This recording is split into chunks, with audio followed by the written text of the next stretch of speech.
ഹരി ഓം. എല്ലാവർക്കും വിനീതമായ പ്രണാമം. നമ്മൾ വളരെ സാവധാനമാണ് ക്ലാസ്സുകൾ മുൻപോട്ട് കൊണ്ടുപോകുന്നത്. ഇതിനുള്ള കാരണം ഓരോ ശ്ലോകവും നമ്മൾ അത്രയും ആഴത്തിൽ മനസ്സിലാക്കണം എന്ന ഉദ്ദേശത്തോടു കൂടിയിട്ടാണ്. നമ്മൾ 2-ാം അധ്യായം പൂർണ്ണമാക്കിയിരിക്കുകയാണ് എന്ന് കരുതി 2-ാം അധ്യായം ഇനി നമുക്ക് ജീവിതത്തിൽ ആവശ്യമില്ല എന്നല്ല. നമ്മൾ ഇനിയും മുൻപോട്ട് സഞ്ചരിക്കാൻ പോവുകയാണ് 3-ാം അധ്യായത്തിലേക്ക്. എപ്പോഴാണോ നാം പഠിച്ചു കഴിഞ്ഞ അധ്യായങ്ങളിലെ ശ്ലോകങ്ങൾ ഏതെല്ലാം സന്ദർഭത്തിലാണോ നമുക്ക് ആവശ്യമായി വരുന്നത്, അപ്പോൾ ആ ശ്ലോകങ്ങളെ ഓർത്തുകൊണ്ട് നമുക്ക് ജീവിതത്തെ മുൻപോട്ട് നയിക്കുവാൻ സാധിക്കുന്നുണ്ടെങ്കിൽ നമ്മൾ ഈ പഠിക്കുവാൻ വേണ്ടി ചിലവഴിച്ച സമയം നമുക്ക് വേണ്ട രീതിയിൽ പ്രയോജനപ്പെട്ടു. നമുക്കിനി 3-ാം അധ്യായത്തിൻ്റെ അഭിമുഖമൊന്ന് നോക്കിയതിന് ശേഷം ശ്ലോകത്തിലേക്ക് പ്രവേശിക്കാം. കർമ്മയോഗം. യോഗം എന്നാൽ പറഞ്ഞു യോജിപ്പിക്കുക, യുജ്യതേ. എന്താണ് ഭഗവാൻ ഈ കർമ്മയോഗത്തിലൂടെ നമുക്ക് മനസ്സിലാക്കി തരുവാൻ ആഗ്രഹിക്കുന്നത്? വരൂ നമുക്ക് നോക്കാം. ഭഗവാൻ ശ്രീകൃഷ്ണൻ ആദ്യമേ തന്നെ അർജുനൻ്റെ ഒരു തീരുമാനത്തോട് യോജിച്ചിരുന്നില്ല, ഒട്ടും യോജിച്ചിരുന്നില്ല. അർജുനൻ്റെ ഏതു മനോഭാവത്തെയായിരുന്നു ഭഗവാൻ ഉപേക്ഷിക്കുവാനായി പറഞ്ഞത്? അതെ, ഈ ചിന്തയെ. ഏത് ചിന്തയെ? യുദ്ധഭൂമിയിൽ നിന്നും മാറി നിന്ന് ഏകാന്തമായി ഒരു ഗുഹയിലോ അല്ലെങ്കിൽ വനത്തിലോ ശാന്തമായി ഇരുന്നു കൊണ്ട് ഈശ്വര ദർശനം ആഗ്രഹിച്ചുകൊണ്ട് തപസ്സനുഷ്ഠിക്കുക. ഇതായിരുന്നു അർജുനൻ്റെ ആഗ്രഹം. ഇതായിരുന്നു യഥാർത്ഥത്തിൽ. യുദ്ധം ചെയ്യുവാനായിരുന്നില്ല. ഈ അർജുന, നിൻ്റെ ധർമ്മം എന്നത് യുദ്ധത്തിൽ ജയിക്കുവാൻ വേണ്ടി അല്ലെങ്കിൽ നിൻ്റെ ശത്രുക്കളെ തോൽപ്പിക്കുക എന്ന ഉദ്ദേശത്തോടു കൂടി മാത്രം യുദ്ധം ചെയ്യുക എന്നതല്ലല്ലോ അർജുന. നീ ചെയ്യേണ്ടത് ധർമ്മത്തിൻ്റെ സംരക്ഷണത്തിനു വേണ്ടി കർമ്മഫലങ്ങളെ ഉപേക്ഷിച്ചുകൊണ്ട് ഈശ്വരൻ നിന്നിൽ ഏൽപ്പിച്ചതായ കർമ്മം ചെയ്യുക. ഇതാണ് ഈ നിമിഷം നിൻ്റെ ധർമ്മം. ഭഗവാൻ അർജുനന് മുന്നറിയിപ്പ് നൽകുന്നുണ്ട്. ഹേ അർജുന, അകർമ്മത്തോടൊരിക്കലും നിനക്ക് ആസക്തി ഉണ്ടാകരുത്. അതായത് ആലസ്യത്തിന് ഒരിക്കലും അടിമപ്പെട്ടു പോകരുത് അർജുന. അങ്ങനെ വളരെ വ്യക്തമായി തന്നെ ഭഗവാൻ സാംഖ്യയോഗ ദർശനം അർജുനന് പകർന്നു കൊടുത്തു. എന്നാൽ പിന്നെ ഇനി എന്തിനാണ് കാത്തിരിക്കുന്നത്? പോയി ആ നിമിഷം തന്നെ അർജുനന് യുദ്ധം ആരംഭിക്കാമായിരുന്നില്ലേ? മനസ്സിലെ സംശയങ്ങളെല്ലാം മാറിക്കഴിഞ്ഞാൽ ചെയ്യാൻ ഏൽപ്പിച്ച കാര്യം നമുക്ക് ചെയ്യാൻ പിന്നെയും താമസം എന്തിനാണിവിടെ? അർജുനൻ എന്തുകൊണ്ടാണ് സാംഖ്യയോഗത്തെ മുഴുവൻ കേട്ടതിനു ശേഷവും യുദ്ധം ചെയ്യാൻ ഉത്സാഹം പ്രകടിപ്പിക്കാതിരുന്നത്? അതിനും കാരണമുണ്ടല്ലോ. അർജുനൻ ഇവിടെ സാധാരണ മനുഷ്യരെ പോലെ ഭഗവാൻ എന്തു പറഞ്ഞാലും അതിനെ അതേപടി ഉള്ളിലേക്കെടുക്കുന്ന, അതിനെക്കുറിച്ച് ചിന്തിക്കാതെ വിശ്വസിക്കുന്ന കൂട്ടത്തിലായിരുന്നില്ല അർജുനൻ. അർജുനൻ്റെ മനസ്സിൽ വീണ്ടും സംശയമുണ്ടായി. എന്താണ് ആ സംശയം? ഹേ കൃഷ്ണ, ഞാൻ എൻ്റെ ആധ്യാത്മിക പുരോഗതിക്ക് വേണ്ടി ഞാൻ ഏതു മാർഗത്തെയാണിപ്പോൾ സ്വീകരിക്കേണ്ടത്?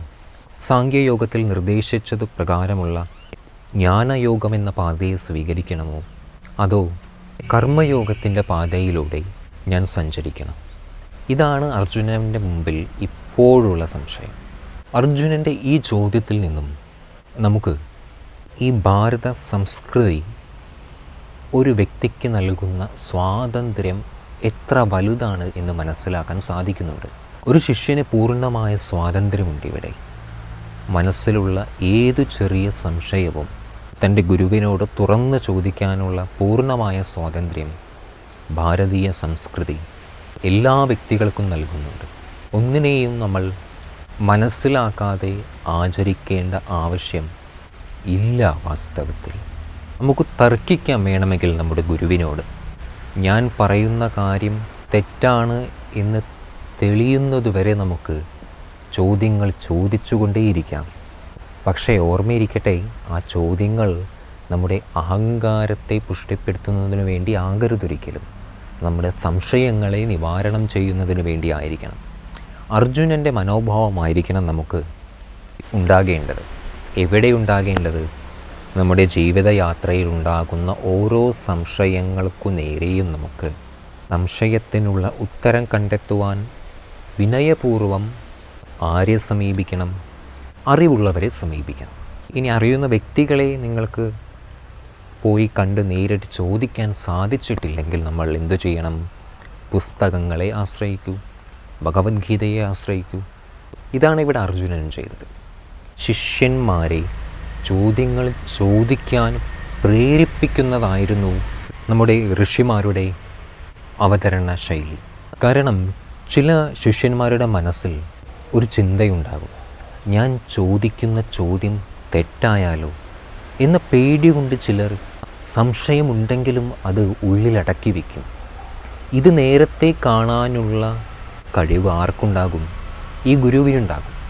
അതാണ് ഈ ഗുരുശിഷ്യ ബന്ധത്തിൻ്റെ ഒരു മഹത്വം. നോക്കൂ, ശിഷ്യൻ്റെ മനസ്സിലുള്ള എല്ലാവിധ സംശയങ്ങളെയും പുറത്തേക്ക് കൊണ്ടുവന്ന് ആ സംശയത്തിന് വ്യക്തമായ ഉത്തരം നൽകാൻ ക്ഷമതയുള്ളവരായിരുന്നു നമ്മുടെ പൂർവികരായ ഋഷിവര്യന്മാർ. അതുകൊണ്ടാണ് നമ്മുടെ സംസ്കൃതി ഇത്രയും വർഷങ്ങളായിട്ടും അതിൻ്റെ ശ്രേഷ്ഠതയിൽ തന്നെ, ഏറ്റവും ഉന്നതമായ തലത്തിൽ തന്നെ ഇന്നും എന്നും നിലനിൽക്കുന്നത്. ഇതുപോലെ തന്നെ ഗുരുവും ശിഷ്യനും തമ്മിൽ ചില സന്ദർഭങ്ങളിൽ തർക്കങ്ങളും നടക്കാറുണ്ട്.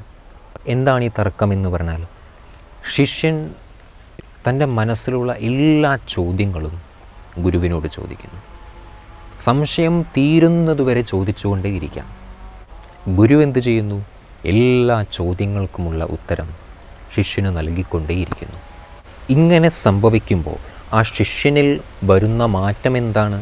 പറയൂ, എന്തു മാറ്റമാണ് ഉണ്ടാകുന്നത്? മനസ്സിലായില്ല? ഒരു ഉദാഹരണം പറഞ്ഞു തരാം. നമ്മളൊരു 3 മാസം ജിമ്മിൽ പോയി വളരെ കൃത്യനിഷ്ഠമായി വർക്കൗട്ടും പ്രോട്ടീൻ പൗഡറും കഴിച്ചുകൊണ്ടേയിരുന്നാൽ ഒരു 3 മാസത്തിന് ശേഷം നമ്മളുടെ ശരീരം കാണാൻ എങ്ങനെയായിരിക്കും? ധാരാളം മസിലുകൾ വന്ന് ഒരു പെർഫെക്റ്റ്ലി ഫിറ്റ് പേഴ്സൺ. ഈ ഉദാഹരണം നിങ്ങൾ ഇങ്ങോട്ട് കൊണ്ടുവരും.